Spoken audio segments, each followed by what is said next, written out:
I let my cheating wife take the house, the car, the savings, even the smile she wore when she thought she'd won.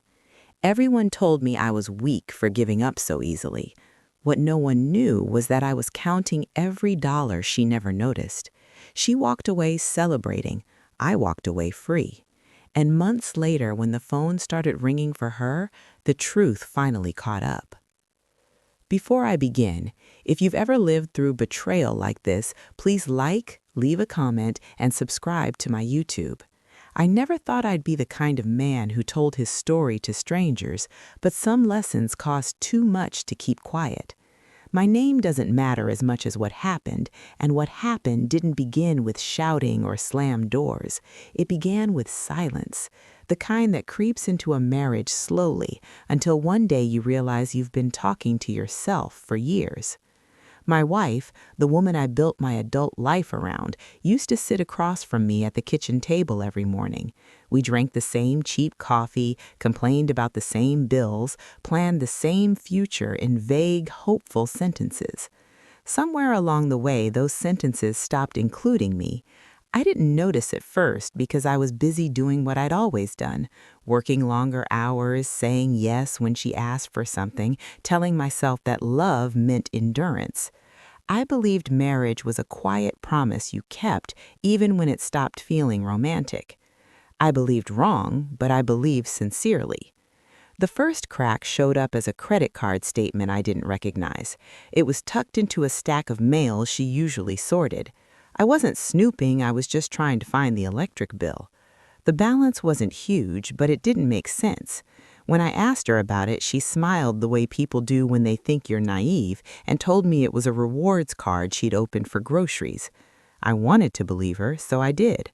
That was my pattern back then, choosing peace over clarity, comfort over truth. Over the next year, that pattern cost me more than money.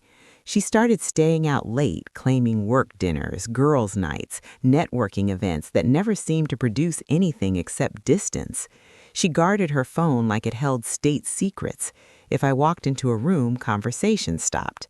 I told myself I was paranoid, that this was what midlife looked like, that every marriage went through a dry spell. But intuition is a stubborn thing.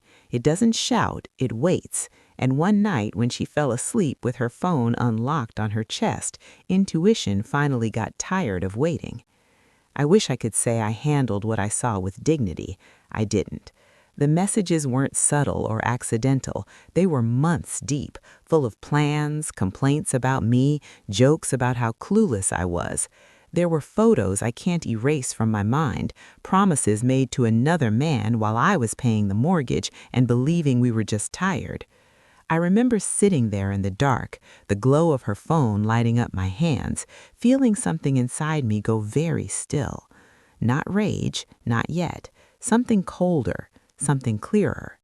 When I confronted her, she didn't cry. She didn't deny it. She looked relieved, almost annoyed that the secret was out. She told me she'd been unhappy for years, that the affair just helped her feel alive again. She said it was nobody's fault, which might have been the cruelest lie of all. Within weeks, she was talking divorce like it was a business transaction she'd already rehearsed. She wanted the house because it was her home. She wanted the car because she needed reliability. She wanted most of the savings because she'd sacrificed her career. I watched her lay claim to the life we built together with a confidence that stunned me. Friends told me to fight, to lawyer up, to make her pay for what she'd done. But I was tired in a way that went deeper than anger. I didn't want to scream. I didn't want revenge that kept me tied to her through bitterness. I wanted out. And more than that, I wanted peace. So I did something that confused everyone, including her. I agreed. I nodded through meetings. I signed papers that gave her almost everything: the house, the car, the visible assets. I let her believe she'd outplayed me, that guilt had made me weak, that I was too broken to resist. What she didn't know was that while she was busy celebrating her victory, I was finally paying attention. I had spent years managing our finances, quietly tracking numbers, consolidating accounts, noticing patterns. I knew about the loans she'd taken out in my name with joint signatures. I knew about the credit cards she'd opened and hidden. I knew about the debts she assumed would be forgotten in the shuffle of divorce. I didn't expose them. I didn't argue. I let them sit right where they were, carefully folded into the settlement she was so eager to accept. On paper, it looked like generosity. In reality, it was accuracy. When the divorce was finalized, she walked out smiling, lighter, free, already planning a future with the man who thought he'd won her. I walked out with a single box of personal things and a strange sense of calm. People pitied me. They said I'd been destroyed. I didn't correct them. I knew something they didn't. The truth has a way of waiting for the right moment, and when it arrives, it doesn't need anger to do its work. It just needs time. After the divorce papers were signed and the judge wished us luck in our separate futures, I walked out into the parking lot alone. The air felt different, lighter somehow, like I had set down a weight I'd been carrying so long I'd forgotten it was there. I didn't feel victorious. I didn't feel clever. Mostly, I felt empty in a clean, honest way. I moved into a small rented apartment on the edge of town, the kind of place people describe as temporary. It had thin walls, mismatched appliances, and a silence at night that felt unfamiliar. For the first few weeks, I slept on a mattress on the floor and ate takeout with plastic forks. I was rebuilding from the ground up, and I didn't rush it. Meanwhile, my ex-wife was busy curating her new life. Mutual friends told me she was glowing, that she'd redecorated the house, posted pictures online with captions about new beginnings and self-love. I didn't look. I didn't need to. I already knew the story she was telling herself, that she'd escaped an unhappy marriage and emerged triumphant, that I'd been a passive obstacle she'd stepped over on her way to happiness. Let her have that narrative. I was done correcting her. What I focused on instead was my own quiet recovery. I took long walks after work, I cooked simple meals and relearned what I liked when no one else's preferences mattered. I went through my finances carefully, closing accounts that were now mine alone, feeling a strange satisfaction each time a balance read zero. The debts were no longer attached to my name. They sat neatly where they belonged, bundled into the assets she'd insisted on keeping. I didn't gloat. I didn't celebrate. I waited. Time, I'd learned, was the most honest witness. About 3 months after the divorce, the first call came. Not to me, but to a mutual friend who mentioned it casually, thinking it was harmless gossip. Apparently, my ex had been complaining about persistent calls from unknown numbers. She thought it was spam at first, then telemarketers, then maybe a prank. When the letters started arriving, thick envelopes with formal language and return addresses from banks she didn't recognize, her confusion turned into irritation. She called me once out of the blue, her voice sharp and accusatory, asking if I'd forgotten to pay something. I told her calmly that all joint obligations had been settled in the divorce exactly as outlined. She hung up on me. That was the last direct conversation we ever had. Over the following weeks, the picture became clearer through fragments of information that reached me without effort. Credit card balances she thought were small had ballooned with interest. A personal loan she barely remembered signing had entered collections. The house she loved so much, the symbol of her victory, was tied to obligations she hadn't fully understood. Her new partner, the man she'd risked everything for, began to pull away as stress replaced excitement. Love built on secrecy doesn't age well under pressure. I didn't take pleasure in her unraveling, but I won't pretend I felt nothing. There was a quiet confirmation in watching consequences unfold exactly as they should. Not because I orchestrated them with cruelty, but because I finally refused to shield her from reality. For years, I had absorbed the shock of her choices, softened their impact, cleaned up the messes she left behind. The divorce was the first time I stepped aside and let the truth land where it fell. Friends who once questioned my decision to give up so much began to understand. They'd say things like, "I guess you knew what you were doing after all." I never answered that directly. I wasn't trying to prove intelligence or superiority. I was trying to end a cycle. Revenge through rage would have kept me connected to her, tied to the past through bitterness. Revenge through clarity set me free. As months passed, my life grew quieter but richer. I paid off my own remaining obligations early. I built a modest savings account that felt more secure than the larger one I'd once shared. I smiled more easily.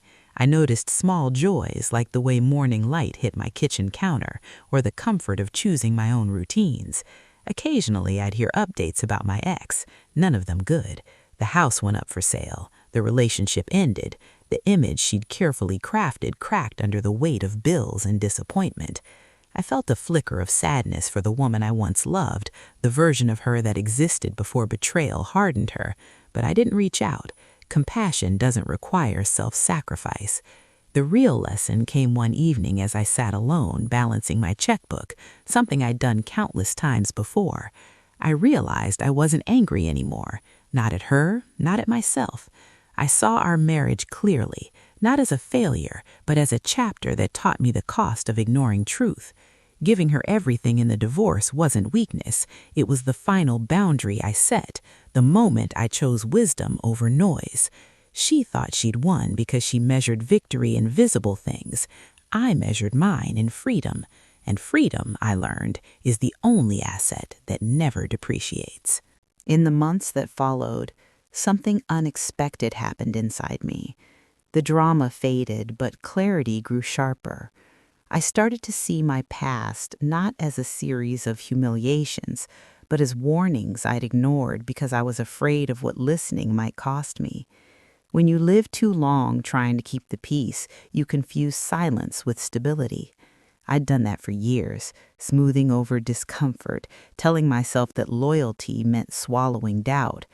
Now, living alone, I finally had the space to hear my own thoughts without editing them for someone else's comfort. I went back through memories with a gentler lens, noticing details I'd dismissed before.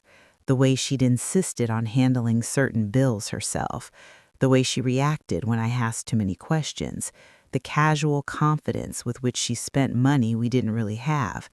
At the time, I called it trust. Now I understood it was avoidance. I wasn't stupid. I was hopeful. There's a difference, and forgiving myself for that took time. I began therapy, not because I felt broken, but because I wanted to understand why I'd stayed so long after the truth started whispering. My therapist once said something that stuck with me. Betrayal doesn't begin with an affair. It begins with self-betrayal. I'd betrayed myself by ignoring discomfort, by confusing endurance with virtue. Hearing that hurt, but it also healed. It reframed my story. I wasn't a passive victim or a cunning mastermind. I was a man who finally chose to stop lying to himself. Meanwhile, the consequences I'd quietly stepped away from continued to circle my ex's life. The debts I'd once carried as stress headaches and sleepless nights became her daily reality. Creditors don't care about intentions or excuses. They don't care about narratives of empowerment. They care about signatures and balances, about terms agreed upon in neat black ink. She tried to renegotiate, from what I heard, to refinance the house, to consolidate what she could, but the numbers didn't bend. The irony wasn't lost on me. For years, I'd been the one quietly managing, quietly fixing. Without that invisible support, her carefully curated independence collapsed under its own weight. I didn't feel vindicated. I felt resolved. That chapter was closing exactly as it needed to. One afternoon, I ran into an old colleague at a grocery store. He'd heard bits and pieces of what happened and asked me outright how I managed to stay so calm through it all. I told him the truth. I said anger is loud, but clarity is steady. Anger burns fast and leaves you exhausted. Clarity keeps you focused long after the noise dies down. When you're clear, you don't need to win publicly. You just need to be right with yourself. He nodded like he understood, but I knew this was the kind of lesson you only learn by living it. As my life stabilized, I started doing small things I'd postponed for years.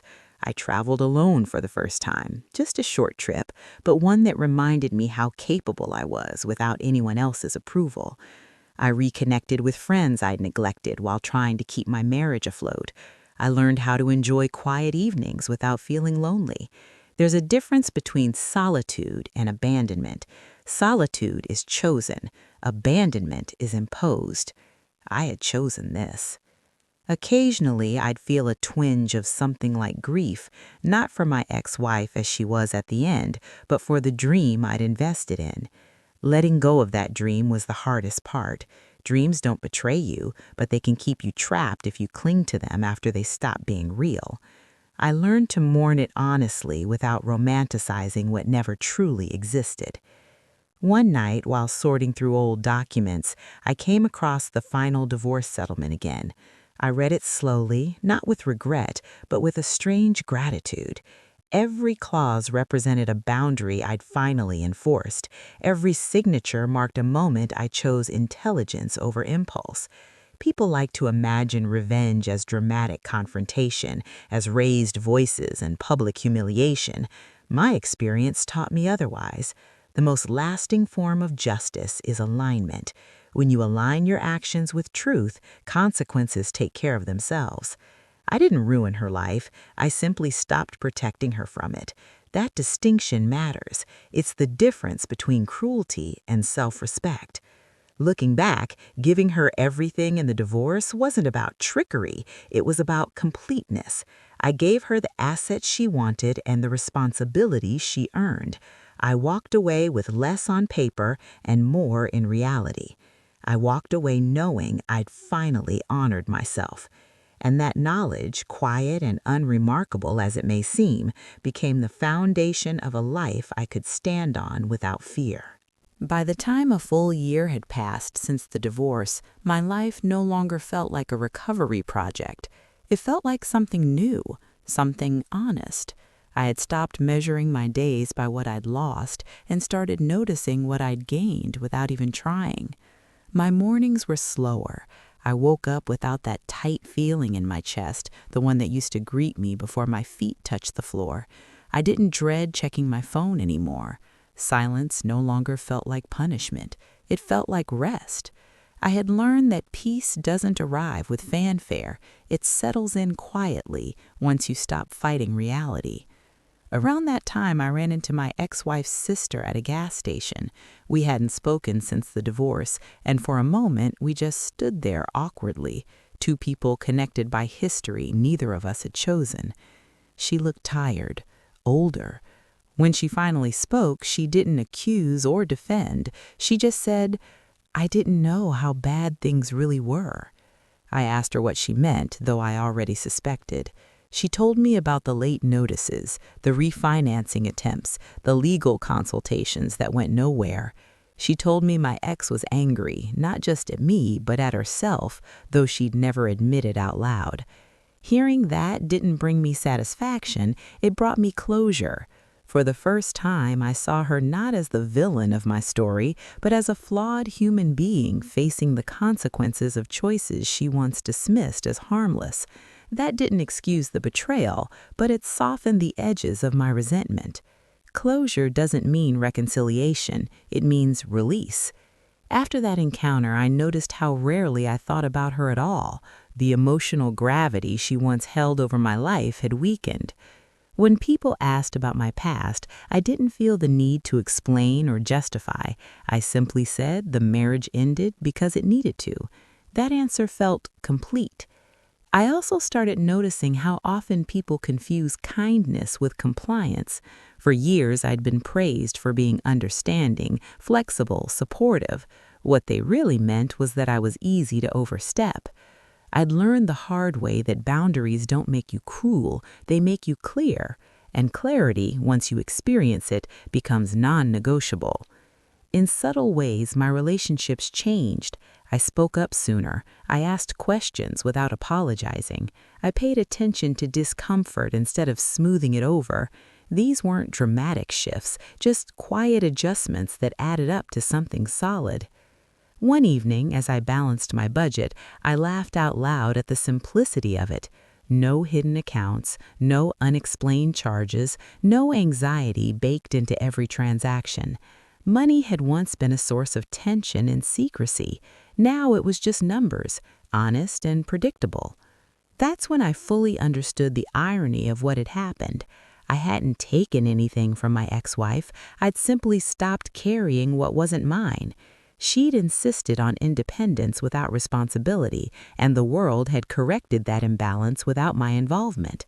That realization freed me from the last traces of guilt I didn't even know I was holding. I thought back to the day I agreed to the settlement, to the looks people gave me when I said yes to everything. They saw surrender. I saw an ending, not the end of my dignity, but the end of a role I'd outgrown. Sometimes the strongest move isn't to fight harder, but to step back and let truth finish the conversation. As time went on, I began sharing my experience more openly, not as a warning fueled by bitterness, but as a reminder that intelligence doesn't always look like aggression. Several people reached out privately, telling me my story helped them rethink their own situations. That meant more to me than any sense of revenge ever could. If my silence and patience had taught me anything, it was that outcomes matter more than optics. You don't need applause when you're at peace. Looking back now, I can say this without hesitation. Giving her everything wasn't about punishment, it was about finality. I gave her exactly what she asked for, including the weight of her own decisions. I walked away lighter because I refused to carry what wasn't mine anymore, and in that quiet release, I found something far more valuable than property or pride. I found myself again, steady, aware, and no longer afraid of the truth. As my life continued to settle into something steady, I began to notice how differently I carried myself in the world. It wasn't confidence in the loud, performative sense. It was quieter than that. It showed up in how I listened, how I responded, how I no longer rushed to explain myself. I realized that for most of my marriage, I'd been explaining, justifying, smoothing. I'd been managing perceptions instead of honoring reality. Now there was nothing to manage. The truth stood on its own, and so did I. Around this time, I started volunteering at a local community center on weekends, mostly to stay connected to people without the weight of personal history. There, I met men and women at different stages of their lives, some freshly broken by betrayal, others still pretending they hadn't noticed the cracks. Listening to their stories felt strangely familiar. I didn't offer advice unless they asked. I'd learned that people don't need solutions as much as they need permission to trust themselves. When they did ask, I told them the same thing I'd learned the hard way. Pay attention to what costs you peace. Anything that requires you to abandon yourself isn't love. Those words felt earned now. One afternoon, while sorting through old emails to clear digital clutter, I stumbled upon messages from the early years of my marriage. Back then, my ex-wife had written about teamwork, about honesty, about building something together. Reading them didn't reopen wounds the way I expected. Instead, it reminded me that people don't usually start out intending to deceive. They drift, they justify, they take shortcuts around accountability. Somewhere along the way, they convince themselves that someone else will absorb the cost. For a long time, I was that someone else. Recognizing that pattern didn't make me angry, it made me vigilant. I promised myself I'd never again volunteer for that role. News of my ex reached me less frequently now, but when it did, it came without emotional charge. The house had sold, not at the profit she'd imagined, but enough to cover part of what she owed. Part. The rest followed her, reshaped into monthly reminders she couldn't ignore. I heard she'd taken on extra work, downsized her lifestyle, learned the discipline she once dismissed as my obsession. In a strange way, that was her education, one she paid for dearly. I didn't wish her harm, but I didn't wish her rescue either. Growth doesn't happen when someone else keeps catching you. It happens when you hit the ground and decide to stand up on your own. My own growth showed up in subtler ways. I started dating again, cautiously, with curiosity rather than expectation. I paid attention to consistency, to how words aligned with actions. When something felt off, I didn't rationalize it away. I stepped back. That alone felt revolutionary. I wasn't afraid of being alone anymore, which made every connection a choice rather than a necessity. That shift changed everything. I also became more deliberate with money, not out of fear, but out of respect for the effort it represented. Each payment I made, each balance I cleared, reinforced a sense of agency I'd lost without realizing it. Financial clarity became emotional clarity. There were no surprises, no hidden corners. Transparency, I learned, is deeply calming. One evening, sitting on my small balcony as the sun dipped below the buildings, I reflected on how differently the story might sound if someone else told it. They might frame it as a clever revenge tale, a twist where the quiet man outsmarts the cheating spouse. But living it didn't feel clever. It felt necessary. It felt like choosing adulthood over drama, wisdom over spectacle. I hadn't won because she lost. I'd won because I stopped participating in a game rigged against my own well-being. That distinction mattered to me. The moral of my story isn't that patience always pays off, or that silence is strength. Silence can be a prison if it's rooted in fear.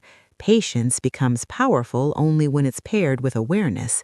What changed everything wasn't waiting, it was seeing clearly and acting accordingly. Giving her everything was simply the cleanest way out. No prolonged battles, no shared scars, just a final, honest accounting. I gave her what she demanded and kept what she never valued, my peace.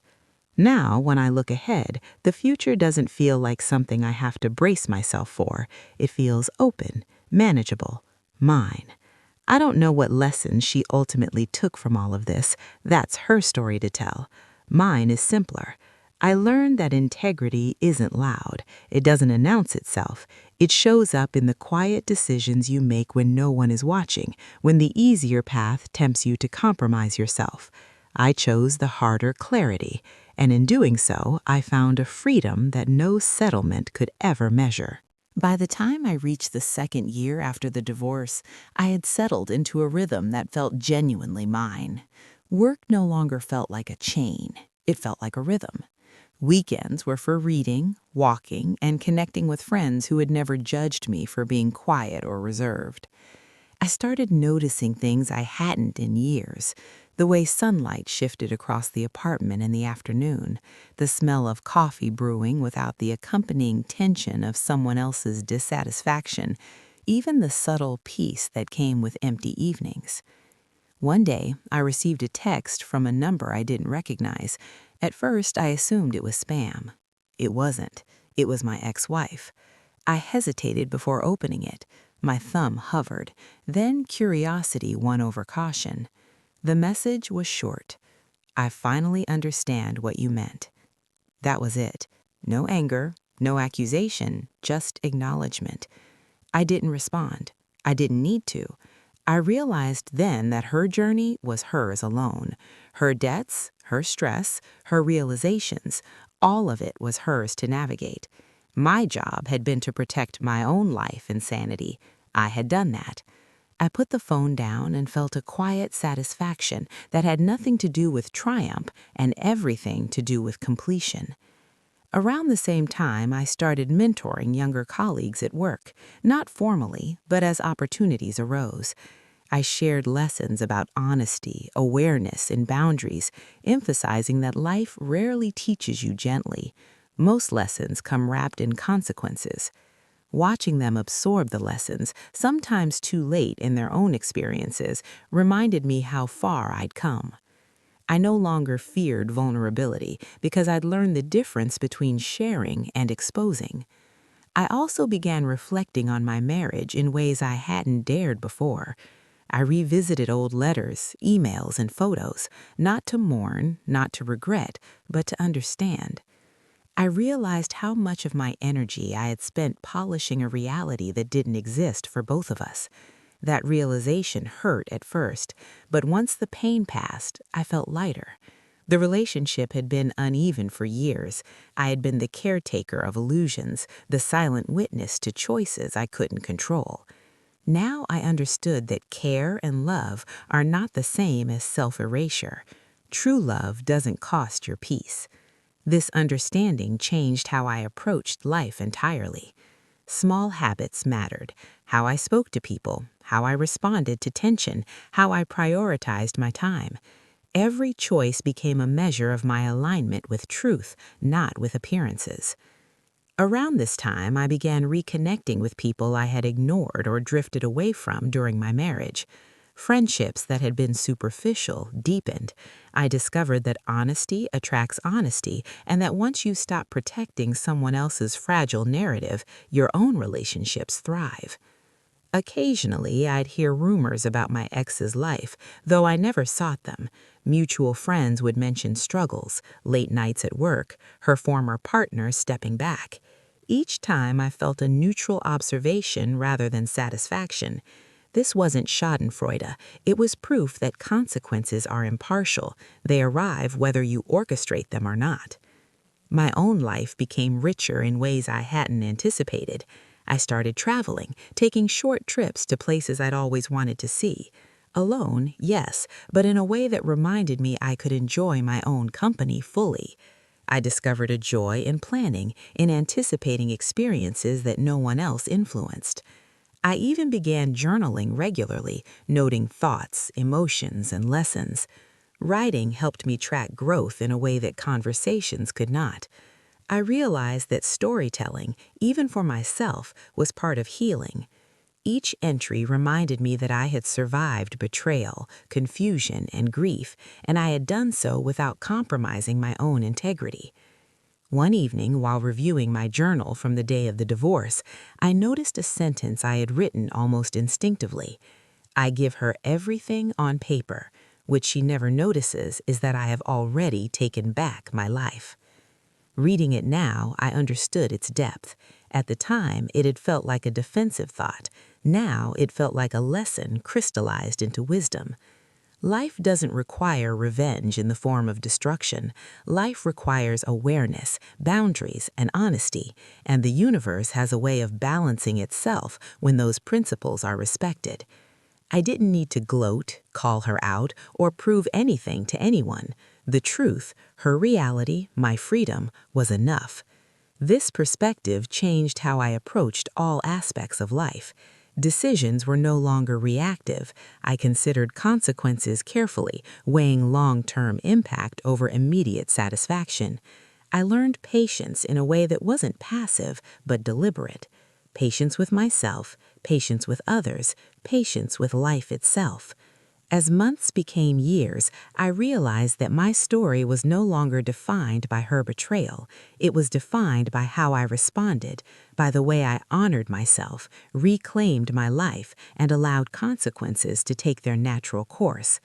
I had given her everything: house, car, savings, but kept my clarity, my peace, and my ability to live honestly. And that, more than any financial calculation, was the true inheritance of the divorce. By the 3rd year after the divorce, I had reached a place in life I could never have imagined during those dark months when betrayal had seemed endless. I wasn't just surviving, I was thriving, quietly, steadily, deliberately. The apartment I'd rented had become home, filled with small comforts that I had chosen for myself alone. I had learned the joy of routine unencumbered by someone else's whims. The smell of fresh coffee in the morning, the soft hum of music in the background as I prepared my meals. The way a simple walk through my neighborhood felt like meditation.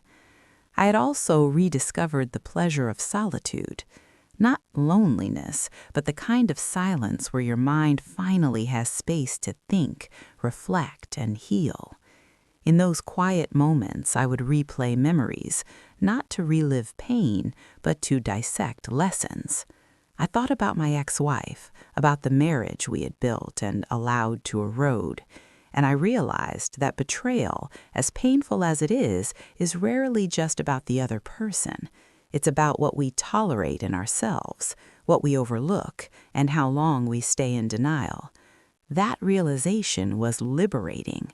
I began focusing on my own ambitions and projects, the ones I had postponed for years while trying to keep a fragile marriage afloat.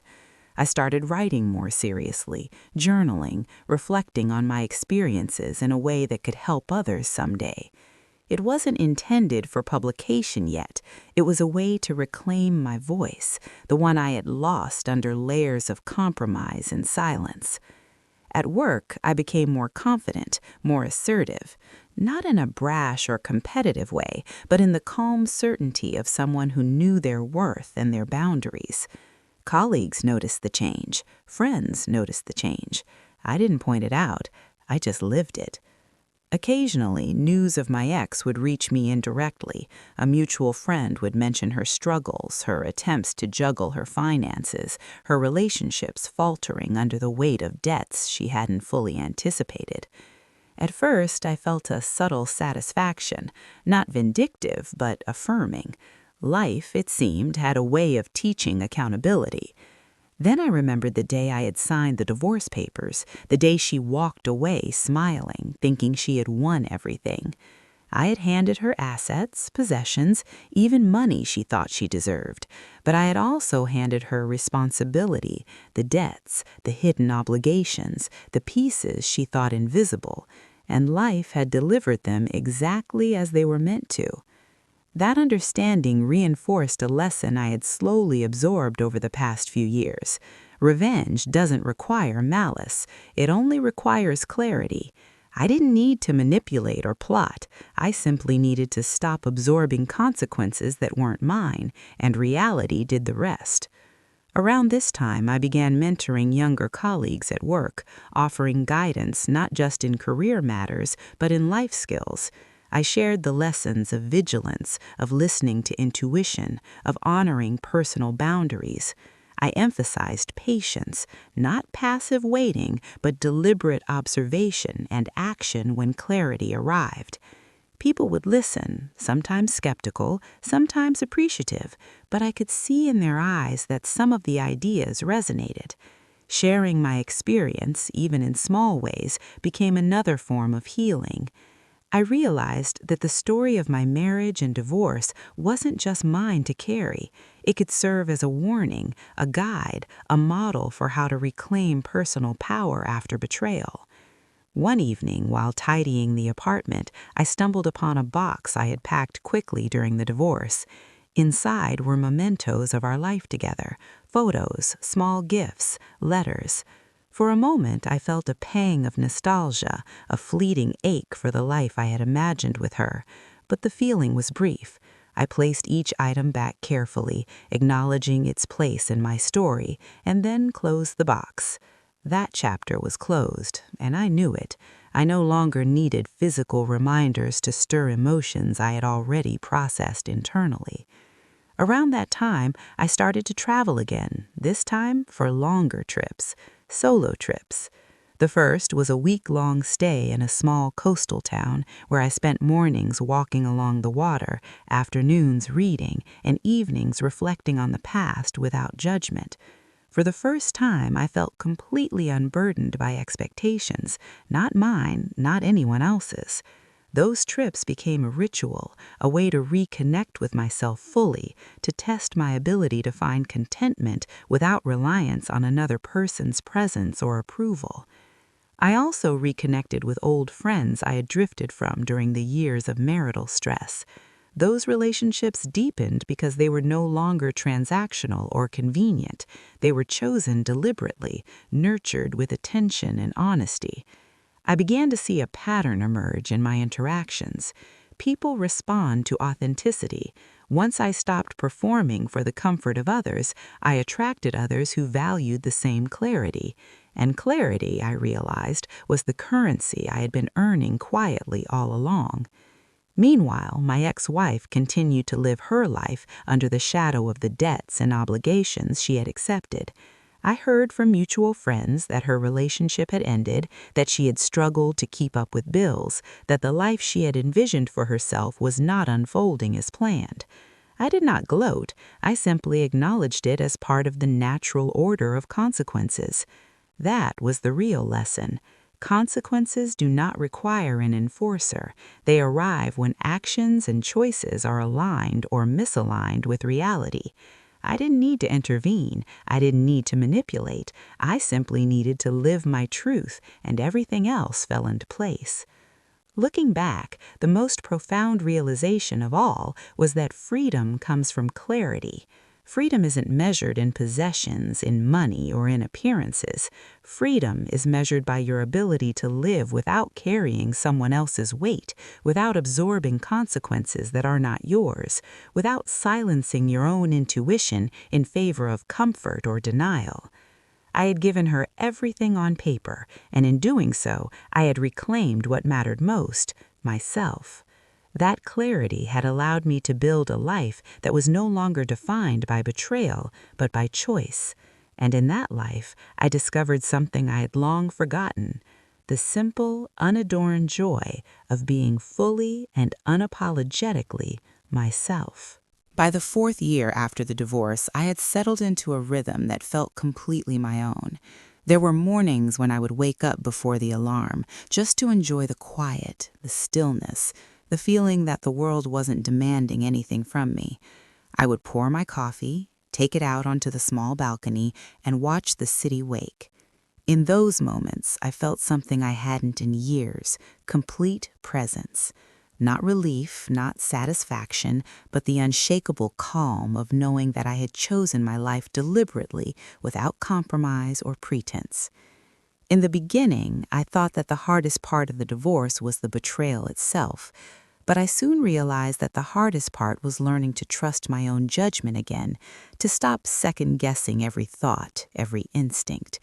During the marriage, I had silenced my intuition for the sake of peace, for the sake of avoiding confrontation, for the sake of love as I had imagined it. Now, that intuition became my compass. I paid attention to small signals, a tone of voice, a hesitation, a decision that didn't feel right.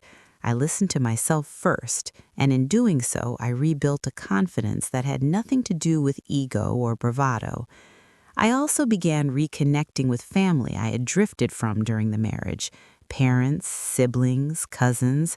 I reached out to them not because I felt guilty, but because I wanted to be part of a network that reminded me of who I really was. They noticed the change. They told me I seemed lighter, calmer, more present. I didn't try to explain it. I didn't need to. The transformation was visible enough. Occasionally, I would hear updates about my ex-wife through mutual acquaintances, though I made no effort to seek them. She had taken on jobs I hadn't known she would, struggles that hadn't existed before, responsibilities that were hers alone. She had faced consequences, the ones that come inevitably when someone avoids accountability for too long. And though a part of me recognized the justice in it, I didn't feel joy. I felt the serenity of someone who had removed themselves from the chaos and let life balance itself. Freedom, I realized, is not a weapon, it is a state of being. I had given her everything, including her debts and her choices, because I no longer wanted to be the one carrying the burden of consequences that weren't mine. And by stepping back, by refusing to interfere, I had achieved a kind of justice that was quiet, inevitable, and enduring. Around this time, I also started exploring creative outlets I had long abandoned. I picked up a camera and began photographing small moments: sunlight hitting a building, a street corner at dusk, the curve of a leaf on a sidewalk. I found joy in capturing life as it was, without trying to control it. Photography became a metaphor for my life. Focus on what matters, frame it with intention, and let the rest exist in its natural light. I also re-entered the dating world, but cautiously. This time there were no illusions, no desperate need to fill an emptiness with someone else's presence. I paid attention to character, to consistency, to honesty. When something felt wrong, I walked away without guilt. When something felt right, I explored it deliberately. This was empowerment I had never known during the marriage. It wasn't loud, it wasn't dramatic, it was just living deliberately. One evening, I found myself reflecting on the day I signed the divorce papers, when she walked away thinking she had won everything. On paper, she had, but I had given her the responsibilities and the consequences that came with it. In doing so, I had reclaimed my life and my peace. That's when I realized the ultimate truth. Revenge is not about punishing others. Revenge is about refusing to be complicit in your own suffering. It's about removing yourself from games that drain you and allowing natural consequences to play out. The lesson crystallized fully that night. I didn't need to orchestrate her downfall. I simply needed to honor my own boundaries. Life would take care of the rest. As the years continued, I began helping others quietly. Friends, colleagues, even strangers who were navigating betrayal or toxic relationships reached out. I listened without judgment, shared insights when asked, and reminded them that clarity and boundaries are more powerful than anger or drama. In guiding others, I found further healing.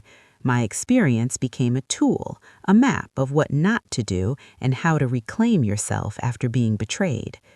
Over time, I noticed something subtle but profound. I no longer carried anger or resentment toward her, not because the pain had disappeared, but because I had processed it fully, allowed it to inform me, and then let it go. I had stopped defining myself by her actions. I had stopped letting her choices control my emotions or my path. That detachment, not vengeance, was my liberation. And finally, I began to understand that the marriage, as painful as its end had been, had served a purpose. It had taught me the value of self-respect, the importance of listening to my own intuition, and the quiet power of patience combined with awareness. By giving her everything and keeping my clarity, I had learned the most important lesson, that the most enduring form of justice comes from living your truth, unshaken, unhurried, and unafraid. As I sit here now, reflecting on the years since that fateful day, I feel a peace I never imagined possible. The storm has passed, the debts have been claimed, and life has unfolded naturally with all the lessons intact. My ex-wife's story is hers alone, shaped by the choices she made. My story is mine, shaped by the choices I made in response. And that, I realize, is the true measure of freedom. The divorce didn't just end a marriage, it ended a cycle of compromise, denial, and self-erasure. And in its place, it gave me something far greater than material possessions. It gave me myself. By the 5th year after the divorce, my life had taken on a rhythm that felt effortless, though it had been built through years of quiet work, reflection, and self-reclamation. I no longer measured my worth by relationships, possessions, or the approval of others. I measured it by my ability to remain steady, honest, and present. Every morning as I sipped my coffee on the balcony, I allowed myself to feel the depth of that calm. It was not a temporary relief. It was a permanence I had earned, the kind of freedom that comes from reclaiming your life piece by piece, unhurried, deliberate, and unafraid. The divorce had been a turning point, but it had not been the end of learning. I had realized that betrayal teaches more than anger ever could. It forces clarity, demands boundaries, and reveals who you truly are when the illusions fall away. My ex-wife had walked away with what she thought she wanted: a house, a car, money, status. What she hadn't realized, or perhaps hadn't cared to notice, were the responsibilities she had also taken, the debts she assumed, the weight of choices that finally caught up to her. It was ironic, of course. She had celebrated victory, thinking she had outsmarted me, when in truth she had only claimed the surface of what she desired. The substance, the consequences, remained beyond her control, quietly shaping the reality she would inhabit. And I, having let her walk away, had no role in enforcing it. That was the brilliance of it. I had removed myself entirely from her equation, and life had done the rest. By now, I had fully rebuilt my financial life, but more importantly, I had rebuilt my emotional life. Money had been a stressor for years, a shadow over every decision, every argument, every late-night worry. Now, finances were a tool, a reflection of clarity rather than conflict. I tracked expenses, planned ahead, and built savings, not for status or pride, but for security and peace. Every balanced account, every clear debt reinforced my sense of agency. I was no longer a caretaker of illusions. I was the steward of my own reality. I also found that life opened unexpected doors once I stopped carrying burdens that weren't mine. Friendships deepened, professional relationships flourished. I met people who resonated with the same values of honesty, consistency, and self-respect. Relationships no longer required compromise of my integrity. Instead, they reinforced it. I began to see patterns I had missed in my earlier life, how often people tolerate betrayal or disrespect because they fear conflict, because they want to be liked, because they have been conditioned to ignore their own intuition. I had once been that person, but now I understood how costly that choice could be. My own experience became a lens through which I guided others, gently sharing lessons I had learned through hardship. I didn't preach, I listened. I asked questions. I allowed people to arrive at insights themselves. I realized that true guidance comes not from dictating, but from illuminating possibilities for others while keeping your own life intact. There were still moments when memory surfaced, brief flashes of pain or disappointment. I would see a photograph, a street we used to walk together, a song on the radio, and feel a quick stab of nostalgia or grief. But these moments no longer controlled me. They were simply reminders of what had been, not what would ever be again. I had learned to let them pass, like clouds across a blue sky, without letting them darken the sun. In fact, those memories became teachers. They reminded me how far I had come, how much resilience I had cultivated, and how necessary each step of the journey had been to reach the freedom I now experienced. During this time, I also noticed the subtle ways in which people's perceptions of me had shifted. Where once I was pitied, now I was respected. Where once I had been underestimated, now I was considered capable and deliberate. I didn't seek this recognition. It came naturally because my actions were aligned with clarity rather than performance. I had learned that character reveals itself through consistency, and that's the only kind of reputation worth having. By the 5th anniversary of the divorce, I had also learned to reflect on my ex-wife's journey with compassion. I didn't need to know all the details, but I understood the broad strokes. She had faced consequences for choices she had made. The life she had imagined for herself had not unfolded exactly as planned, and I knew that the lessons she learned were hers to carry. I did not rejoice in her hardships. I simply recognized that life has a way of balancing itself, often more efficiently than any human intervention could. My own liberation had not come from watching her struggle. It had come from stepping away, honoring boundaries, and reclaiming my own life. One of the most profound lessons I had internalized is that peace is more valuable than victory. People imagine revenge as dramatic confrontation, public humiliation, or active scheming, but the quietest, most enduring form of justice is simply living well, without bitterness, without obsession, and without compromising your own integrity. I had given her everything on paper, including her debts and responsibilities, and I had walked away. The outcome, over time, had proven itself without my intervention. That is the ultimate form of empowerment, removing yourself from games that drain you and letting life take care of what naturally unfolds. I had also come to appreciate the nuances of forgiveness. Forgiveness, I realized, does not require reconciliation. It does not require absolution or approval. It is a deliberate act of releasing your own heart from the weight of resentment. I forgave not to absolve her, but to free myself. That forgiveness allowed me to approach life with openness rather than suspicion, curiosity rather than fear, and joy rather than hesitation.